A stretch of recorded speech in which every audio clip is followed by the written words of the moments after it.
Membrane rupture ஆன பிறகு எத்தனை நாள்ல குழந்தை பிறக்கும் அப்படிங்கிறது தான் எல்லாருக்குமே தெரியும். மெம்பரேன் ரப்சர் ஆனிச்சுன்னா உடனே பனிக்கூட உடஞ்சிருச்சு, நீர் எல்லாம் போச்சு, குழந்தை மூச்சு விடாது, இதெல்லாம் கட்டு கதைங்க. குழந்தை சுத்தி அவ்வளவு தண்ணி இருக்கும். நீங்க தண்ணி குடிக்க குழந்தை அந்த தண்ணி வந்து நஞ்சுக்கு போய் நஞ்சுல இருந்து தொப்புள் கொடி வழியா பேபிக்கு போய், பேபில இருந்து பேபி கிட்னிக்கு போய், பேபி வந்து ஒண்ணுக்கு போறதா அந்த நீர். நல்லா கேட்டுக்கோங்க, பேபில இருந்து ஒண்ணுக்கு போறதா அந்த நீர். சோ அந்த நீருக்கும் உங்க குழந்தைக்கு மூச்சு விடுறதுக்கும் எந்த ஒரு இதுவும் கிடையாது.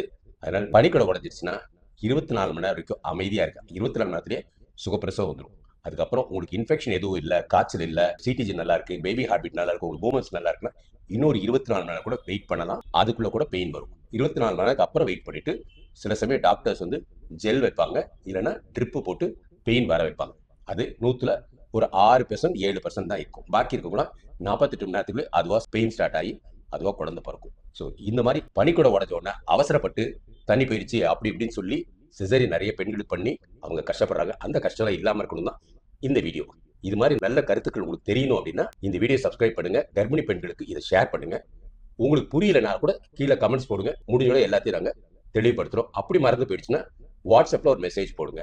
WhatsApp number 9884902024.